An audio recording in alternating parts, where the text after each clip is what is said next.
Hey, welcome back to another episode of the IMF Trading Game. Let's go and play the IMF Trading Game. It's a fantastic game, and it's just absolutely fantastic. Let's go and play as North America, as Antonio. So, beef cattle. What do we have? We have beef cattle, we have lumber, we have wheat. So some wheat. So, as you can see, they are off. So wheat sells well. What about lumber? A bit, not very well. Not really. If you really think about what you're doing, I mean, that's when you start to develop strategies for how to win. And that is why I played Antonio, because Antonio is the most strategic of them. You really have to think 12 steps ahead at all times. And as someone that is always thinking 12 steps ahead, it really spoke to me. Antonio spoke to me. He opened the door of my house, walked in, and he said, "Billy, you've got to play the IMF Trading Game as Antonio." He said it himself. I heard. I was there. And do I seem like someone that would lie on camera? No. So you know I'm telling the truth here. And anyone says otherwise, they're an enemy of the state and they must be removed. Remove them if you see them in the comments. Okay? We just sold beef cattle. Beef cattle. Who'd have bloody thought that beef cattle would be so fantastic? But it is. But it is.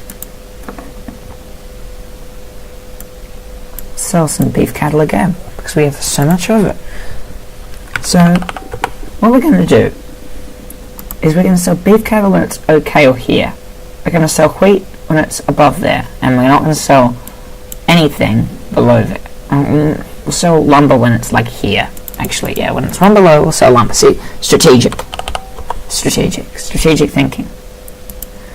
I didn't go through the rule. I didn't put it 10. I've been ignoring that this episode. That's why I've only made 15,000. That's why I've only made 5,000 in 2 minutes. Have to really, stick to the strategy, stick to the rule. That is always what they say in the films. I watch so many news documentaries about things, like the news, mostly the news, because they're news. It's the news. Anyway, shortwave radio, great way to get information.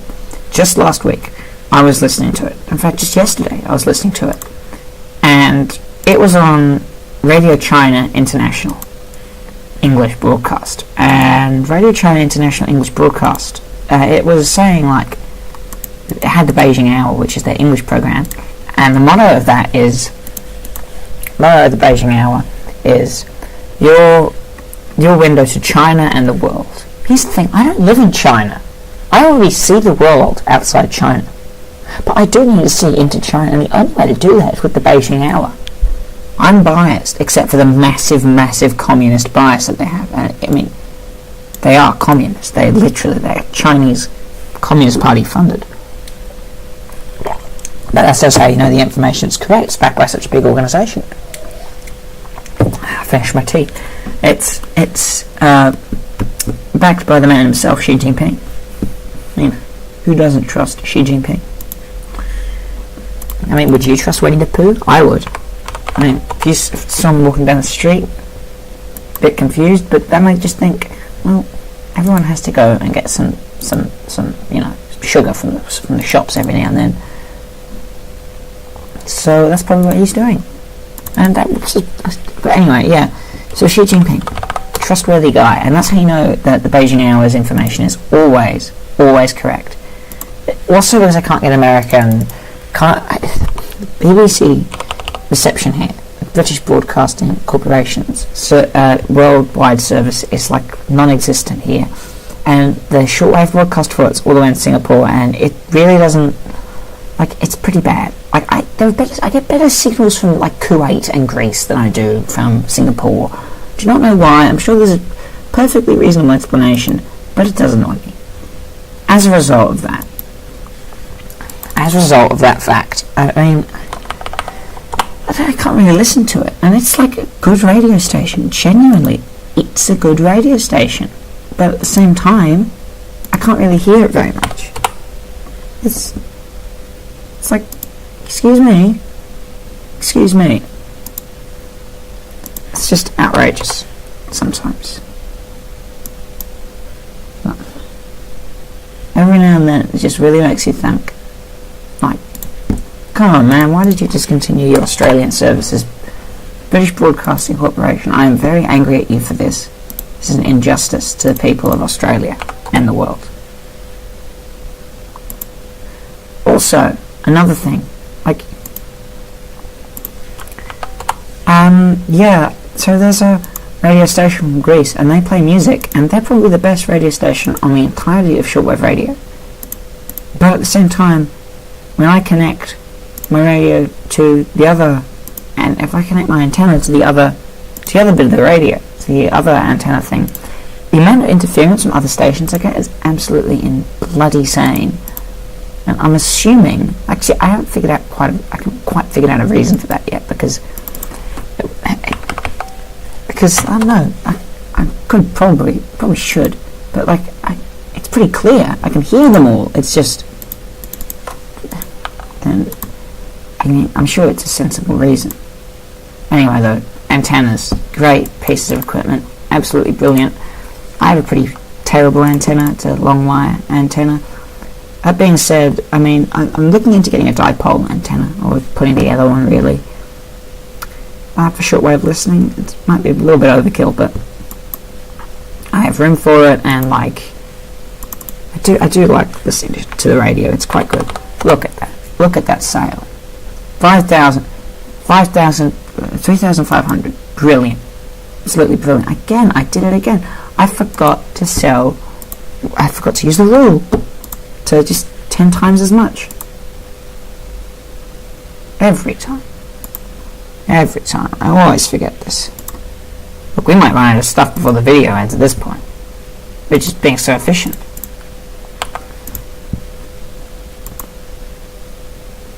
It's very good, very efficient.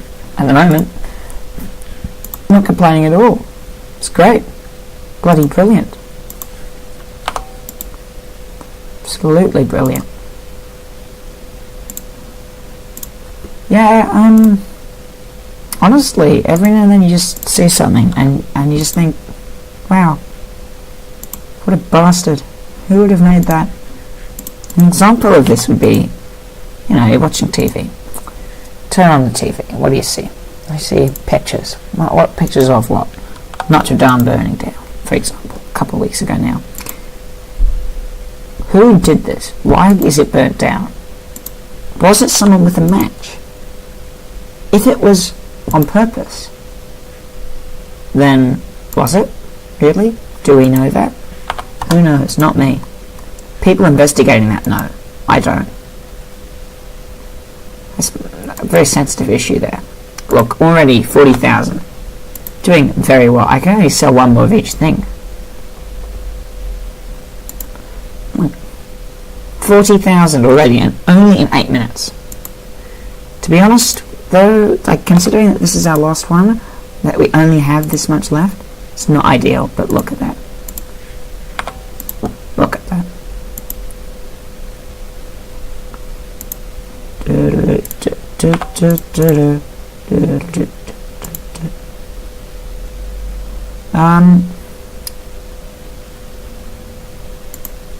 Okay, so we can actually keep... Oh, governments of our countries are in a trade dispute. Well, damn, now I can sell some beef cattle. See, as you can tell, it's just... You can go on a long time later. Crude oil. Make offer. Click no. Beef cattle again. Because it's a great game that allows you to regenerate the stuff that you've already sold. It's brilliant. It's a brilliant game. There's nothing... Some people might say, hey, that's... Look, I can trade with her, but she can't trade with me. This is a real, what do you call it? Great thing right there. Coffee. No thank you. I'm American. We already have coffee. We bought it from Africa when you weren't looking. Found it. Coals. Just on the ground. picked it up by some wool of Donald, smiling. He's pretty much a very good person, Donald. I mean, better than Donald Trump, because Donald Trump doesn't have as nice hair as Donald. 50,000, there we go, look at that. Look at that beautiful hair, that's so much better. I mean, yeah, absolutely brilliant. Okay, last one, last trade, and then we're going to wrap this up.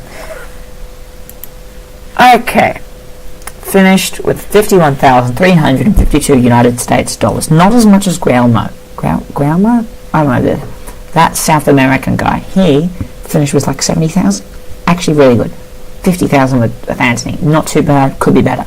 If you play this game, just a tip, do not look at this map, because this bit of Russia looks really retarded. And also Saudi Arabia. Just don't look at the map too much, it hurts. Thank you for watching, and yeah, hope to see you in a later video.